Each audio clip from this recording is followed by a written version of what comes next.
Hi friends, welcome to our channel. Please subscribe our channel and hit the like button for this video. It will help to promote it.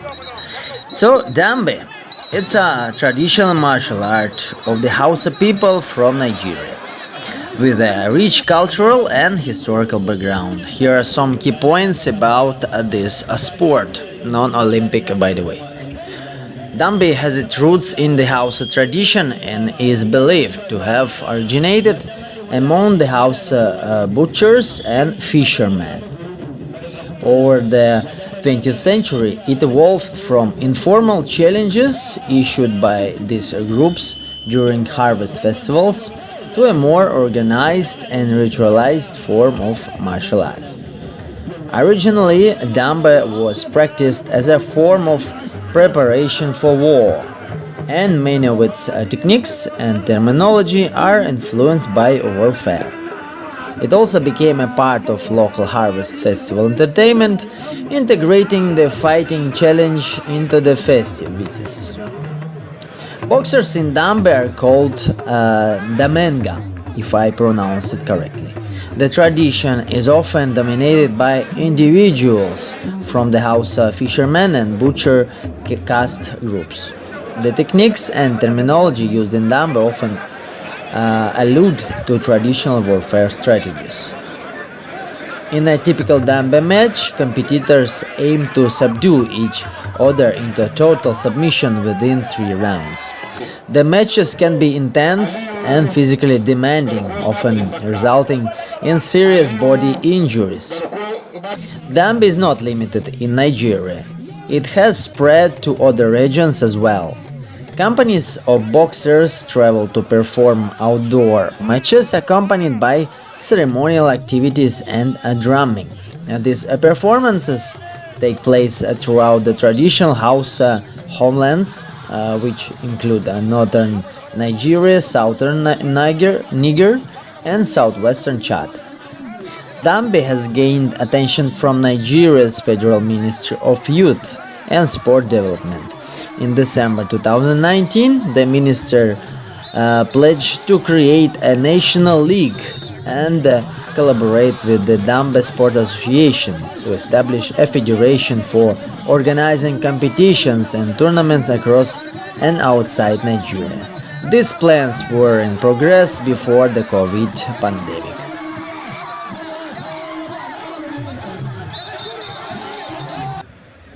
And while there are no formal weight classes in Dambe, competitors are usually fairly matched in size. This ensures a more balanced and competitive match. Dambe matches consist of 3 rounds and there is no specific time limit for each round. Instead, rounds end under certain conditions such as no activity, a participant or official calling a halt, or if a participant's hand, knee or body touches the ground. The objective in Dambe is to kill the opponent, which means knocking them down. A match can end when one of the participants is unable to continue, or their hand, knee or body touches the ground. And the primary weapon used in Dambe is the strong side fist, referred to as the spear. It is wrapped in a piece of cloth, covered by tightly knotted cord. In the past, some boxers would dip their spear in sticky resin mixed with bits of broken glass, but this practice has become illegal now. But maybe it has somewhere on the ground. Defensive hand, the shield.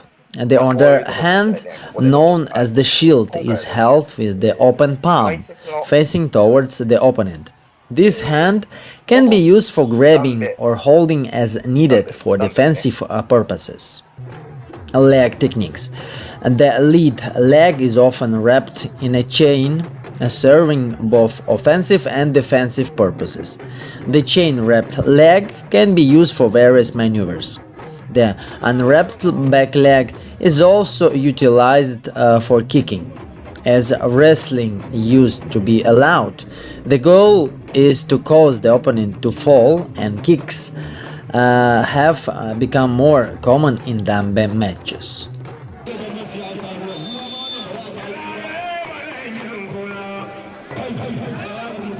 The evolution of Dambe from its traditional roots to contemporary practices is evident in the changes seen in tournaments and participant demographics. Here are key points about Dambe tournaments.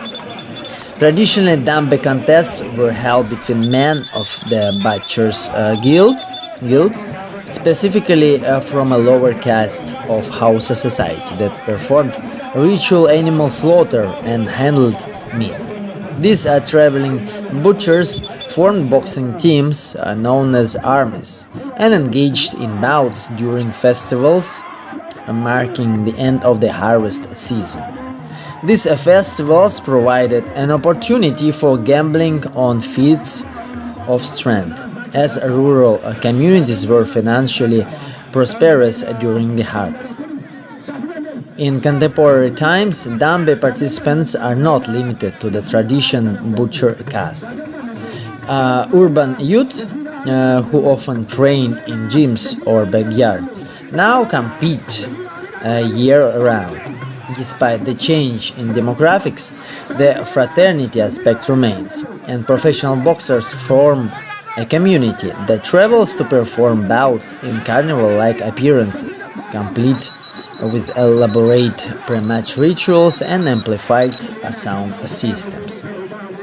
While traditional village bouts occurred in cleared areas called the battlefield, modern urban bouts often take place in temporary rings, sometimes outside meat-packing plants.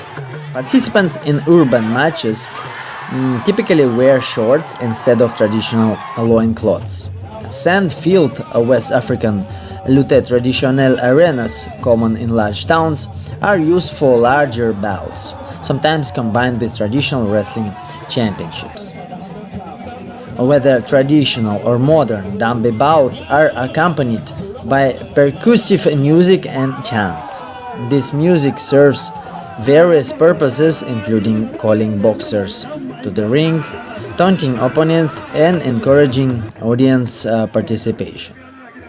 In traditional bouts, amulets are often used as forms of supernatural protection, while amulets are still present in modern urban bouts. Officials generally discourage their use for reasons of fairness.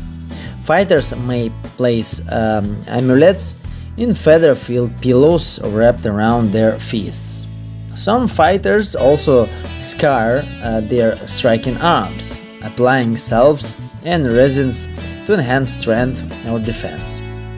Some modern traveling boxing companies engage in rituals such as the smoking of hemp or marijuana before bouts. These practices may have cultural or ritual significance within the context of Dambe.